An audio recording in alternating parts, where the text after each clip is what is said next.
Thank you, everybody, for being here today. We're very excited to have you, or to be here. I've got some of my good friends up here from the investing community across Michigan, and we're excited to chat with you about the landscape of fundraising for Medtech startups here in Michigan in 2024. And so with that, to give you a little bit of a roadmap for the day, or for the conversation, we'll talk about the nuances of fundraising here in Michigan and in the Midwest.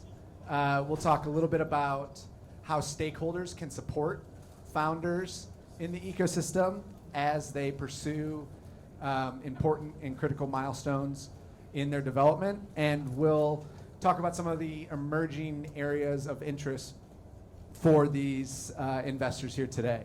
But first, I would love for everybody to kind of give a little bit of an intro of who they are, and we'll kind of just go down the line. We'll start with Jeff. Cool. Good afternoon, everybody. How you guys doing? That was terrible. How are you guys? You guys good? Thank you. We got a couple rules.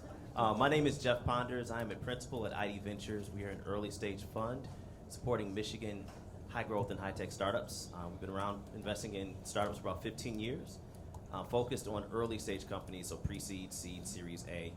We've invested in approximately 224, I know it's a very specific approximate, about 224 companies over the last 15 years with an active portfolio of 125. So we're doing a lot, a whole lot. Just quick background for myself. Prior to being an investor at ID Ventures, I was an angel, as well as a founder. Done 3 or 4 companies, more focused on B2B SaaS, but also spent quite a bit of time in the marketing world doing strategy and innovation work. From Detroit originally, still live in Detroit, but went to school out in Philadelphia at this place that a certain former president used to go to, and had a really good time with that. But really passionate about supporting founders. I've been on this journey my entire life. First company when I was 4 years old. You could ask me about that one offline. And really passionate about supporting founders. It is my life's work. So. Can we see that pitch deck sometime, Jeff? Which one? Your 4-year-old company. Oh yes. It might have some crayons and some Play-Doh on it, but. So hi everyone. Can you guys hear me? Yeah. So Troy Zoppo here. I'm here as the representative for Woodward Angels. So director of Woodward Angels. It's part of Michigan Capital Network. Michigan Capital Network is essentially, there's 2 sides of the business. One is a venture group out on the west side of Michigan, and they look at a lot of medtech deals. It's not all life sciences, but they kind of look at a handful of different areas, but life sciences is a big portion of their portfolio. And then the other side of the business is more where I sit as an angel investor. We have 4 angel groups throughout the state of Michigan. One in the Detroit area, that's Woodward Angels. One up in Midland area, that's Blue Water Angels, and then 2 out on the west side. Grand Angels, this is Grand Rapids based, and then Kazoo Angels, which is Kalamazoo based. And there's a lot of, we kind of look at similar deals on both sides of the business. I would say that the venture fund is a little bit later stage, and more like A, B, C rounds is first check-in. The angels, more like seed, sometimes pre-seed, but usually more like seed rounds, A rounds, sometimes B rounds is first check-in. A lot of deal flow sharing on both sides of the business. I wouldn't say the angel group is really like a feeder for the fund, but sometimes deals do come through our way and kind of filter up into the fund and they invest in them. But as angel investors, we get a crack at any of their venture fund deals, or I'd say like about 95% of them, unless the fund is kind of all filled up. That's kind of a gist of Michigan Capital Network and Woodward Angels. Me personally, that's kind of my passion. My day job, I work for a company called Stout Research Ross, financial advisory services business. I sit in the valuation practice, but we have an investment bank as well and other financial services. Thanks. Hi, I'm Matt Okneski. I'm a director of venture investments for Red Cedar Ventures, which is part of the MSU Research Foundation, a $600 million assets under management private nonprofit foundation that's not part of the university. However, we're very closely associated. Red Cedar Ventures is the venture arm. We manage 2 different venture funds, which are approximately 45 million assets under management. Our active portfolios, approximately 150 companies. And we're industry agnostic, but typically early stage, so pre-seed all the way through about Series A is where we kind of peter out, and about 40% of the portfolio is healthcare. We have a lot of different entry points. We, in partnership with Spartan Innovations, manage accelerators. We have incubator space that's managed by the foundation. So if you're a startup, there's a lot of different ways to work with us, kind of at any point in your life cycle. Personally, I am a life science person by training. I got a degree in medicinal chemistry from University of Michigan and have spent a couple of years in the med device industry in the Twin Cities, Medtronic, and a diagnostic startup before coming back to Michigan and kind of taking a non-traditional route into venture, but have been doing this for about the last 5 years. Great, thank you. And so with that, Matt, let's kind of just start to set the table for folks today. Can you give us a little bit of an idea of how we're defining medtech, from biotech to health tech to med device? Help us set the table so that folks in the audience, whether they're founders or stakeholders in another way, kind of understand the lens at which we're discussing things. Yeah, it's a great point because, really healthcare is very broad. MedTech is a little bit amorphous. And so to dive in and talk about maybe 4 major quadrants, there's med device and diagnostics, which if you want to further refine those, are kind of therapeutic med devices. You're using a device to treat something, or you're talking about diagnostics, which is obviously used to diagnose disease. Healthcare IT is mostly software, all software, I should say. But you have healthcare services that's kind of lumped in there too. So there's kind of B2B SaaS as well as a service component. Therapeutics are, small molecule, biologics, that's kind of its own category. And the reason that distinction is important is because the stage gates, milestones, and the way that investors view those different technologies kind of differs between those major buckets. Got it. And on that point, and looking at milestones and the importance from day 0 that they play in a founder's journey, and also the importance that angels play in the earliest days of some of these companies. Troy, can you talk a little bit about your lens as an angel investor and what you're looking for at the earliest stages, what those milestones look like, and how you're evaluating, some of these companies that are at the earliest stages? It could take substantially longer and a ton more capital if you have, something really not just novel but more high risk. But to address the question of like what I'm personally looking for, a lot of my angels are looking for, just like when we talk to founders, and whether it's looking at a pitch deck or just like executive summary or just back and forth with the founders, like kind of really understand what the economics of the business is going to be, because you can have a really cool technology. It doesn't necessarily mean it's really commercializable and it's something good to invest in. So to kind of explain that a little bit further, I kind of think it always kind of starts almost with the value proposition, because like if you take like a B2B company, you're ultimately looking for like a strong economic value proposition for the buyer. So maybe it's a revenue source or a revenue driver for them. Maybe it's a cost savings. Whatever it is, if there's if there's a really early stage company and there's no traction or trajectory to kind of like prove that out and show that there's like a really good market at the price that the company is trying to charge for their product, then if this is cost savings, like is there studies to kind of prove that? Like how do I become comfortable knowing that you can sell this because you can prove it to the buyer that this really is like a very valuable product for them, and it'll save them money or add a revenue stream, or just be some kind of revenue driver in some way. And that's ultimately a big component of what's going to dictate the price they're going to pay in the market. And then you kind of go the next step and say, all right, well, this seems reasonable. This seems like a reasonable price the market would pay this, but what do the margins look like, right? So like, maybe it could be seems like a good price, but at the end of the day, it's like really expensive to produce or develop, whatever it is. So if you have good unit economics and strong gross margins, then that's a lot more money coming back into the business that they can go and use to grow the business and help kind of commercialize and scale effectively. So kind of like summarize again, it's for me like a really cool technology is fun to talk about and look at, but at the end of the day, like, is this scalable? Is there going to be widespread adoption? Do the economics all kind of work out? Got it. And then, so as founders are kind of taking that next step, or maybe even also in parallel looking to raise from institutions, Jeff and Matt, what are you looking for? What sort of specific milestones? Maybe at a stage when, it's a while to get to revenue, in order to make an investment decision. Yeah, as Troy mentioned, there's a lot of variety here depending on what type of business you're working on. So example, if you are in a pure therapeutic space, we're looking at your research milestones, many of which, if we're talking about the FDA path, like where are you along that path? How much have you validated what you're doing? And also, I think another thing to consider is how big of a problem is this? There are tons of problems to solve. There are tons of conditions to treat.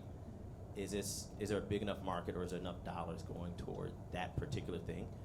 And that's unfortunately can be pretty broad. So example, if you happen to be investing your time and your energy into a condition where there are 100 people in the world who have it, if one of those people isn't the president, it's a good chance there's not a big enough market where enough people are going to spend the money on that treatment to make it venture viable.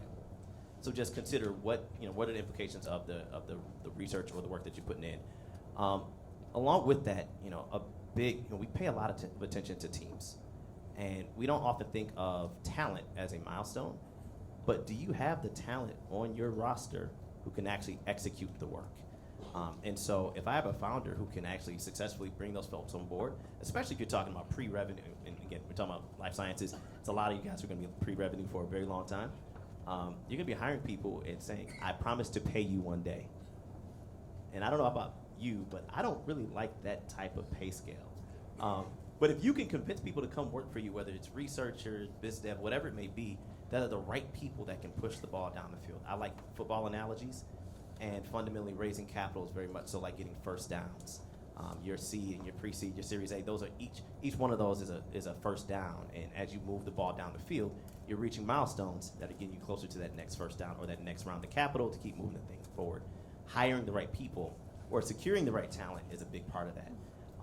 Additionally, we're looking at, hey, can you get it done, but also can you commercialize it?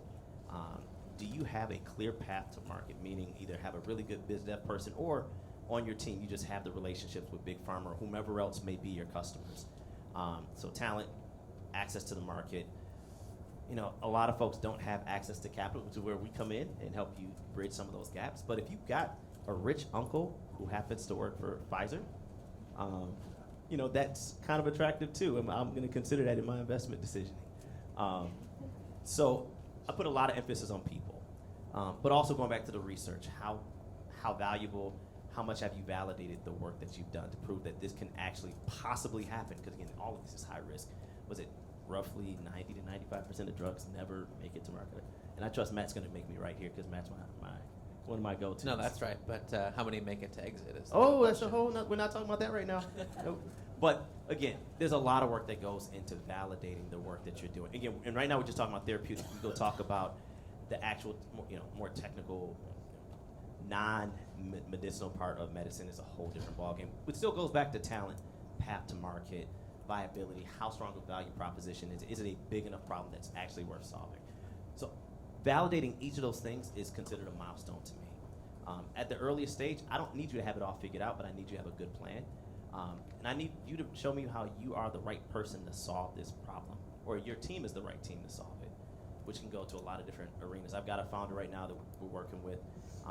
Many of us know this person, who is not technically a scientist, but has proven the ability to pull in really strong science people. And in addition, the thing that they're trying to solve for is something that's very, very personal to this person. It goes back to a family member, and so they've got a personal investment in seeing this thing through. So I can look past the fact that they are not the technical expert on the team, but they're the person who has a whole lot at stake. And so when things get hard, I trust that they're going to be the ones to push through and make sure the team is rallied and go find the resources to get it done. So I said a lot. I'm going to pass it to Matt. Sorry. Yeah, and I echo and agree with everything that you said. Ultimately, progress in life science is tied to data. But we just had a really fantastic hour-long conversation about data and the implications of that. It all requires context. And so is that data meaningful? And what I mean by that is when you think about the different stage gates to pass through, maybe it's a pre-submission meeting with the FDA or pre-IND meeting with the FDA. Maybe it's proof of concept in an animal model. You have to put those things in the correct context. It's not enough anymore to just keep advancing science. When the venture markets were frothy, you could continue to do that, and that was viewed as enough for de-risking. But now, given the tightening of the venture markets overall, you need to kind of reverse engineer where you need to go with the set amount of capital to do X, Y, Z things. And if you can line up and strategize the experiments and the progress that you're making with what unlocks future venture rounds, and that's a big piece, because it's always about getting that next capital. This is capital intensive, so it's not realistic for you to take just seed capital and reach profitability and kind of bootstrap from there. It's also not, unless you're in the rich uncle situation, to bootstrap a company yourself. And so we always like to see founders that have a very good grasp of what do I need to accomplish next, and what does that unlock for me. Specifically, to give some examples, if you are working to get in front of a healthcare system for a pilot, well, have you talked to healthcare systems? Or are you just going to say, yeah, once I build it, they'll adopt it? We haven't had conversations yet. I mean, we see this thing all the time. So if you can talk to healthcare systems, if you can talk to payers, and it's an important distinction not to pitch them or sell them, but just say, hey, I'm trying to work on this piece and this piece of my business or my technology. I think I'm here. Do you agree? And those conversations are invaluable in helping build out your product development strategy and your roadmap into getting where you need to go. And the other piece of that is you need to have conversations early with the next set of venture investors and work backwards from there. And you can kind of create and triangulate a strategy for what you need to do with the current capital to make meaningful progress. That was really, really important. The idea of talking to this stage and the next stage. You're going to come in with a really strong point of view on what you need to do, but you're coming to investors to tell you if those are the right milestones that they're willing to unlock money. Having those conversations, if you're at a seed level, go talk to an A and a B round investor and figure out what they would be looking for a technology like yours. And even coming back to us at the pre-seed seed level and say, hey, well, I talked to this fund, I talked to this fund, and this is what they're looking for, and this is how we're subsequently building our plan.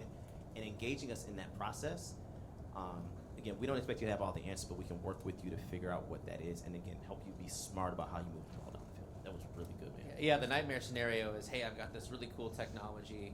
I don't know who's really going to buy it. I don't know who's really going to pay for it. Reimbursement's something I don't understand. Those are the things that make our alarm bells go off. And like Jeff said, you don't have to have it solved, but you at least have to be working towards an answer to some of those things. And I think, for platform technologies, especially on the med device side or the software side, you need to pick a starting place. Yes. So which indication are you going after? Why is that rationale solid? Does that indication present exit opportunities further down the road? Those are all things to consider. I guess one other thing to kind of add too is it's always good too when we're talking to founders. Have they talked to the FDA yet? Just like understand what that pathway looks like, because that's going to kind of be in line too. Have to be in line with the fundraising plan and the studies that they run. So all that's super important, and there's really no time too early to least for the founders to like understand, because that's going to also dictate kind of how they go to market too and their marketing plan. So it's all like super important, all very tied together. You're talking a lot about the journey, right? And these things don't, the things that you're trying to learn doesn't seem like they happen in just one conversation. And so and a lot of times I think these conversations happen over an extended period of time, which can be challenging for a founder that needs capital to do some of that work. And so what role does capital that's maybe non-dilutive. So we're up here talking, for those of you that aren't familiar, like we're talking about dilutive capital, right? So that's equity-based capital when people are they're offering to buy a percentage of your business for their money. And then there's also non-dilutive capital that you can pursue in the form of grants and things of that nature that can help you in navigating this pathway and those what could be many conversations that you end up having with investors. I guess does anybody have any thoughts or on kind of their approach or the way that they look at the non-dilutive relationship to someone's dilutive fundraise? Yes, please. Yes, please. We like non-dilutive capital. As an investor, non-dilutive capital means my money is more valuable. So please, yes. But I think what's important here is more than just the value of the dollar or the equity that's held. In many cases, whether you're working with the SBIC, the NIH, and SF, to secure non-dilutive grant capital, in many cases, they're supporting you with people and resources that allow you to validate this stuff too. And we don't like dumb money. I mean, we'll take dumb money if we really need the runway, and runway is just having enough money to continue to operate. But dollars that also bring resources and relationship are really, really valuable. Not to mention, if you're running a study with the NIH, one, the fact that you were able to secure the study is validation that you're doing something valuable. And so we look at that very favorably. We're also looking for the outcomes. And again, if I invest $1 million, but you've got $3 million worth of grant funding, and you're operating at $1 million run rate per year, well, guess what? You got 4 years of runway. That's really attractive. That means that you de-risk my capital. It makes it easier to invest in you. And again, the relationships that are going to come from those grants are really valuable, because I'm not the only one looking at it. Other investors are looking at it, as well as commercialization partners. So we, in general, are a fan of non-dilutive capital in that regard. I think it might be stealing a question from me here, Josh, but I think it's important. There's a lot of university startups where access to non-dilutive funding is more well supported. But if you're not in that camp, don't say non-dilutive funding is not something I can do. That's not an answer we like to hear. And there's a lot of different sources. You can work with the SBDC, and there's small buckets of money available to do things like hire a regulatory consultant, get a patent filed, things like that. But more importantly, again, talking about that general theme of reverse engineering your problem and your solution for the given problem, and who cares about this, is engage your patient groups, engage your foundations, your national foundations, engage the FDA accelerated groups, so that there's breakthrough designation, there's accelerated approvals, there's a couple other different flavors of these things. Those are all sources of non-dilutive funding, or sources of accelerants that are just as good as non-dilutive funding, because they speed up time and help you focus on the right things. I think the only thing else I want to add is, we talk about you get a grant to kind of fund a study to get through the FDA process, but I mean, you can also get grants for, even if you don't have to go through an FDA process. I mean, you could be 510K exempt and still run a study, and it could be very valuable, because it might be hard to go to market without that study to kind of prove to buyers that there's like, you really are solving a problem.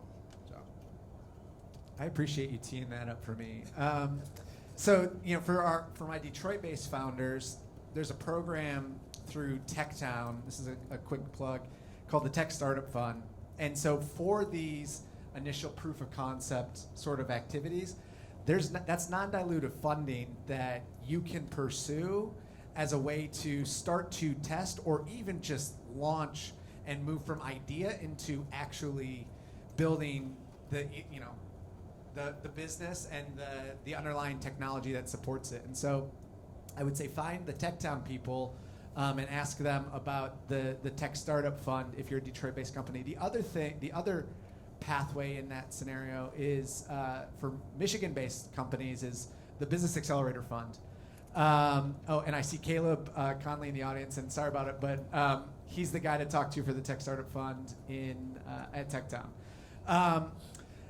But then there's also the Business Accelerator Fund for those companies that are in Detroit and beyond here in Michigan that you can pursue some of these early activities that help speak to, that can give you and equip you with what you need to go to your future investors to have a more educated conversation and have a more substantive conversation that ultimately we hope will lead to being able to make an investment decision to invest in the business.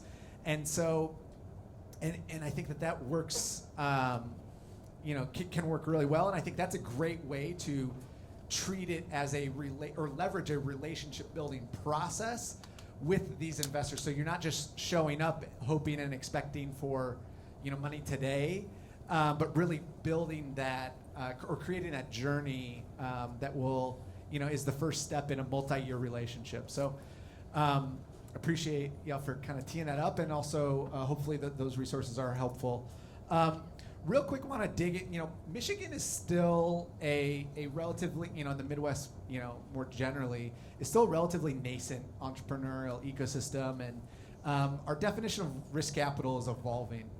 It's a little bit different. Milestones are different here than what may be required on the coast, and I think it's important to acknowledge that, and I think it's also important to start to understand how founders that are looking to raise here that maybe haven't been able to reach a certain milestone, or for whatever reason, maybe there's a strategic value in partnering with investors outside of the state as well.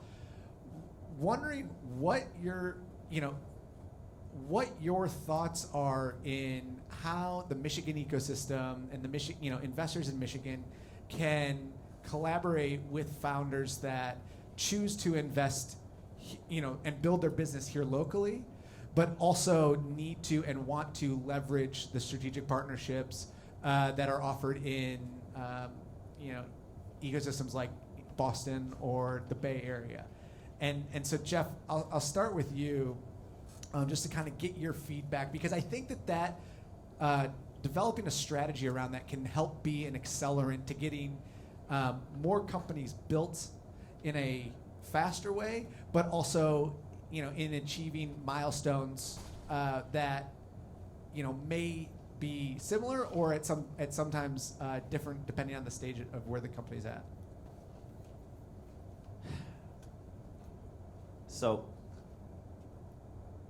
you're building a company, you're in Michigan, and 85% of your customers are somewhere else. I'm gonna keep my company here if it makes sense, but I'm also gonna be very, very visible and very present where my customers are, because at the end of the day, I need you to get to the money. You gotta sell the thing. You have to commercialize what you're building. And so I think we have to be very careful. I love Michigan. I'm a Detroiter, native Detroiter, born and raised here. I came back here after college, and I built a family here, the whole deal. We have to be very careful about being so insular that we don't recognize the value of other markets, particularly when those markets are where the money is. Does that mean we have to leave? No. But we have to be very thoughtful about how we grow. If you need to run studies and you cannot run them here, go where they are. I've got companies in the portfolio who run studies in Australia, in Canada, in New Zealand, and wherever else they needed to go in order to prove the thing out.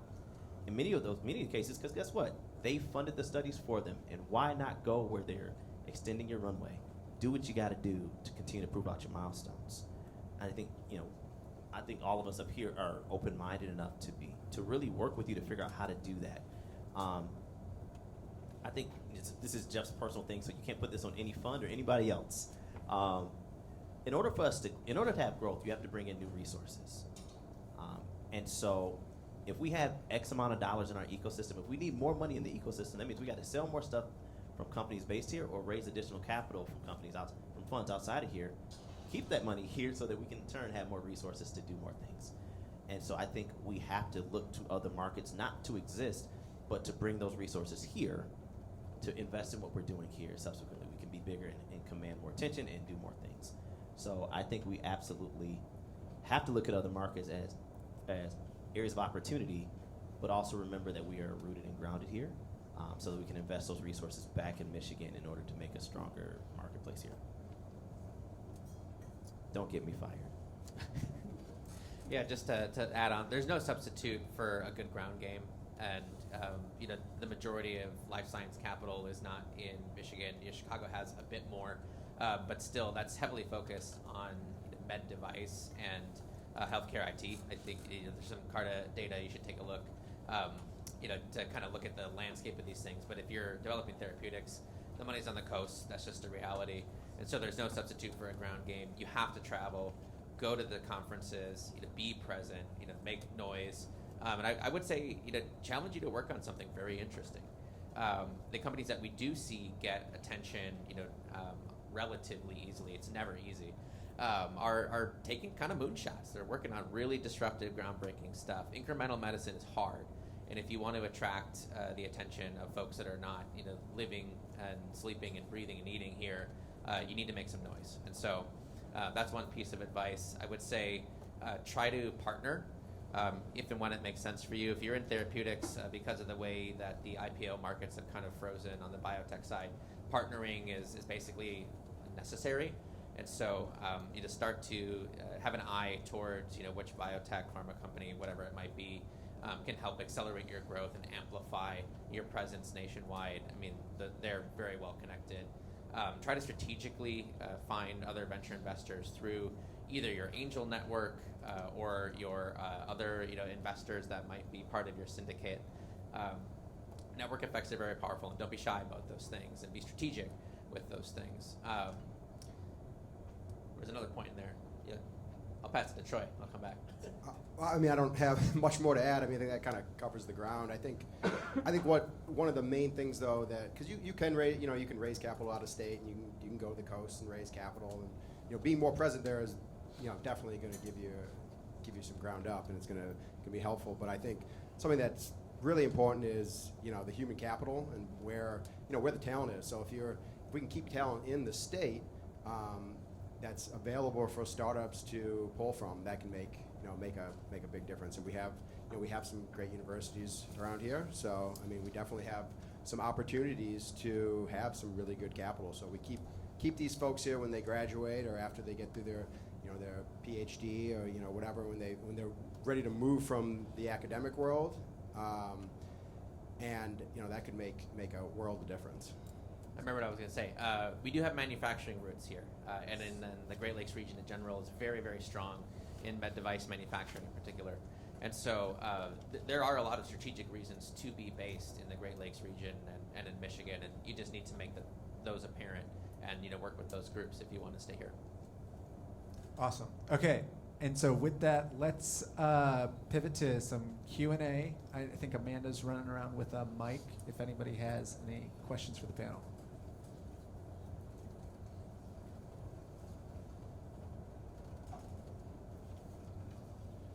In the context to pitching for funding, what do you guys value with like TAM, SAM, SOM for describing target markets? And kind of a piggyback question is there a valuation method that you guys prefer to see pitchers come in with to get the conversation started? Can I jump in first? That's a great question. There's one kind of common misstep that we'll see entrepreneurs make, and that's conflating healthcare spend with market size. Those things are not the same. Just because something's inefficient and has a lot of cost, we talked about adding costs and waste to the healthcare system, that doesn't equate to market size. And I think, in particular, top-down market sizing, meaning we're going to go Google, what's the global market of people with cardiovascular disease, is not that helpful. Cancer is a big problem. Cardiovascular disease is a big problem. Diabetes is a big problem. These are all multi-billion-dollar markets. That doesn't help us understand where specifically you are going to launch and which patient population and which geography and which reimbursement environment you are actually going to start your business in. So my advice would be really spend the time working on a strong bottoms-up approach to your market size, validated by clinical literature or conversations with practitioners, KOLs, or borrow from other companies that are kind of working in the same space if you have a direct comparator. These are things that all provide a lot of sophistication and validation into why you're choosing to go into a specific lead indication or target a specific patient population. Yes. And with that too, I was going to say similar things about the spending. Make sure if you're dealing with a therapeutic, understanding like the true size of the patient population is really important. In many cases, you don't know how much you're going to be able to pull in terms of revenue for what you're planning to produce. But understanding how big of a problem it is, and to a certain degree, how much the cost per patient is for solving that problem can be really helpful. What was the second part of your question, my friend? Valuation. Yeah. Now, in general, like most of us aren't leading rounds to set valuation. Once you get to a price round, it's possible, and it becomes a whole mixed bag, which kind of goes into all of us understanding that market better. And then we'll take a look at companies at similar stages in your development. Where were their rounds valued? We look at companies further down the road. Where were their exit values? What's happening currently in the market? So there's a lot of factors that go into it. And if we're leading around, we'll put the work in to figure that out. But in many cases, we take a look at you're going to have another. Hopefully, you'll have an external lead that's willing to set pricing that we'll still do similar work to figure out is this pricing right or not. And I think this is actually important to say. The three of us here, we're really friendly investors, meaning we look out for the best interest of the founder just as much as we care about yielding returns. And so if somebody's giving you pricing that is wrong, we'll probably tell you, hey, and wrong could go either way. It could be, you're being overvalued right now for where you are. You're not a $50 million company. You're really like a $10 million. And if you raise at this $50 million valuation, here's what it's going to mean when you have your next round. Do you want those problems, yes or no? Conversely, if they say, hey, you're a $2 million company, you should be a 10, we'll say, hey, we could gladly participate in this too, but that's not fair to you, and the dilution you're going to face is going to create problems when you raise down the road too. And so here is what you should do to push back against that. So. Yeah, you have to right size it. And remember too that in life science, it's not common to start with a priced round. So we're talking safes and convertible notes. If anyone wants to lecture on that, come find me in the back. But you can delay that conversation about what's my actual priced valuation until you hit meaningful milestones that put you on the same map as your comparison companies, and that way there's a lot more data to build that valuation around. Yeah, and just to give a little more kind of insight here, ultimately, like Jeff was saying, the market's kind of going to dictate what a reasonable valuation is, but a lot of investors, which all investors, kind of look at it from that perspective because they almost have no choice if they want to continue to operate a fund or invest, as an angel investor or whatever, because that's what the market's kind of dictating. But kind of the way we look at it too is okay, well, what can the company exit for? What we actually think that they will exit for? What is the total risk? And risk, there's a ton of aspects that come into risk, right? So you kind of have to look at that, and you got to discount the company back. You're saying, they have to get through, if it's a therapeutic, it could be, that's a really high discount rate because essentially, there's just a lot of hurdles they have to get through.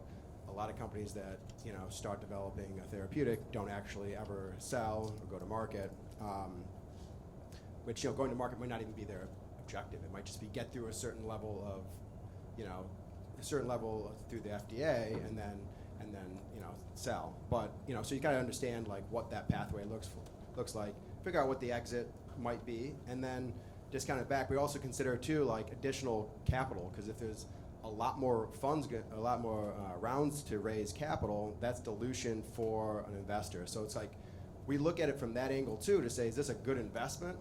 But I said, it's ultimately the market kind of dictates a lot of what's being paid for similar companies with similar risk profiles and similar time to exit.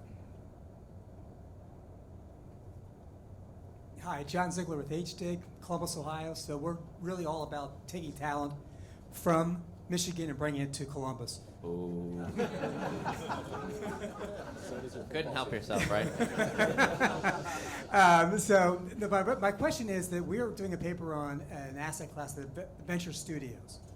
And have you had success working with venture studio portfolios, companies? So our fund hasn't seen a ton of them yet. This is an area of very deep personal interest of mine. So I'd love to talk about this one offline. So, but again, we haven't seen a lot of experience with it. Ours has been a little bit mixed. I think, in principle, the multiplier on the capital can be a real asset, especially if you have the right people around the team. Where we've seen things go a little bit sideways is if you're a venture studio and you share a common team, common resources, etc. One is the investor may not understand exactly what we're investing in. It depends upon how it rolls up in the corporate structure. So if you can keep things very clean and keep the IP clean, who owns what, and all of that is very understandable and straightforward, that helps. But sometimes you can get sort of umbrella or corporate development entities that will chase shiny objects.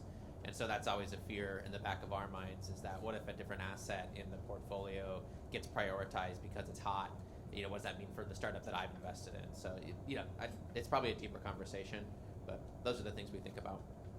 You know what, Matt? It's funny. Actually, I take it back. I think about some of there's a couple life science companies that wouldn't necessarily consider themselves part of a studio, but you've got a fund or an organization that's developing multiple assets, multiple companies, and trying to figure out which one's going to rise to the top. So, of the ones we've seen, we haven't seen a lot progress fast enough.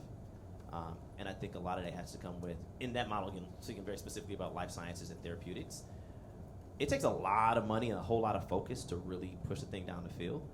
And in the models we've seen that are studio-esque, you've got fragmentation of your resources, and so you don't get the validation fast enough to make other investors interested. And so I've seen really interesting technologies really just stall out on their fundraising because it took you 80,000 years to get there. That would it take somebody else 8 months. So again, more challenging in life sciences. All right, I think we've got one last question. First off, thank you guys so much. Troy, Jeff, Matthew, all you guys, definitely you guys have a lot of experience in doing this. So I have more of a funner question. Well, funner for the crowd, probably less fun for you guys. Can you guys talk about your one of your biggest losses or a very memorable loss and what you've learned from it?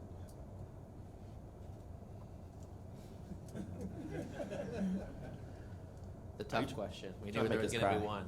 I certainly don't want to name names or hint at any particular company, but I would say in general, there's a couple of patterns that we've seen.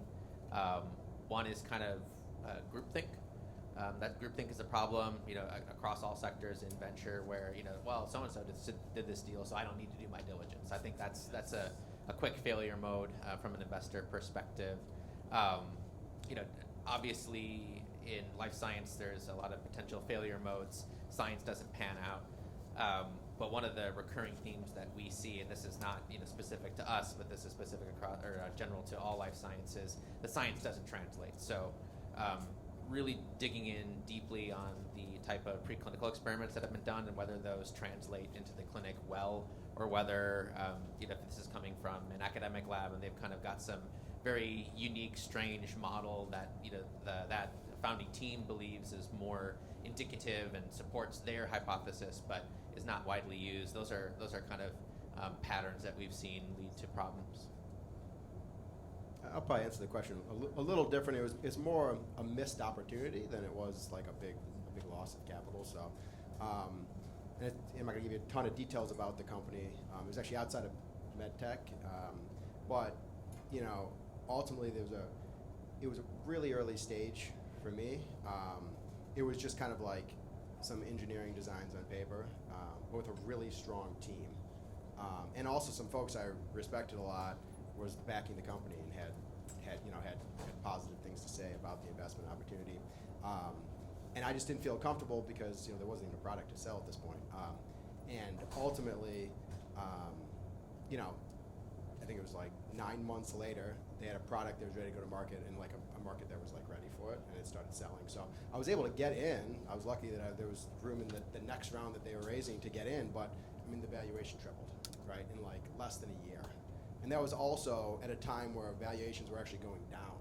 So if you kind of look at that, like if it would have been a flat market, then it probably would have been 4 or 5 times valuation increase. And I just I guess sometimes you do have to take a little more risk, and it could be more payoff in the long run. I've got a couple stories in mind, and I'm going to be mindful of time. So one in particular is actually one of the first deals I worked on. It's a company in the portfolio, and the space I thought was really interesting with a founder I really like, and he happened to be in life sciences or Medtech, and had a credible product in an emerging market, but his velocity to reach milestones wasn't fast enough to secure capital. So it's not like they weren't making progress, they just weren't making it fast enough to attract investors. And so ultimately the company didn't make it, not because they weren't doing good work. The work just wasn't happening fast enough to satisfy people. And I've seen, kind of go borrowing from my friends here, velocity really matters. And that's true with your R&D, it's true with commercialization, it's true with fundraising. If it takes you a long time, it is an unfortunate truth, I hate it. But if it's taking you a long time, even if you're doing all the right things in that slow trickle, nobody wants to be on the slow train, unfortunately. So being able to manage your velocity, or at least manage your storytelling about that velocity, is really important. And so again, the companies that have hurt the worst are the ones where you're like, man, you shouldn't have to die, which I suppose is the right setting to have this conversation. But just not moving fast enough, and that can scare away everybody, investors, partners, funders. So. Yeah, and I think that's why it's important to have and continue to build those relationships with your investors and stakeholders across the ecosystem, both locally here, but then nationally, so that as you grow, you can seize the different opportunities and potentially pivot if you need to maintain that velocity. So with that, I want to thank everyone for taking the time to sit with us today. I want to thank Matt, Troy, and Jeff. I'm Josh from Union Heritage. We'll see you at matchmaking later or around the summit. Thanks all for being here. Hope you have a great rest of your day.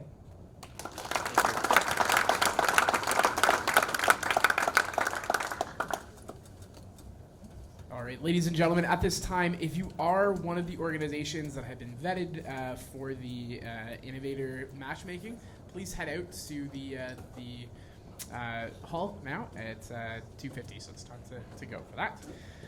And please join me in welcoming up our last panel for the day, featuring the future of healthcare workforce and training, moderated by my friend, Dr. Phil Ola.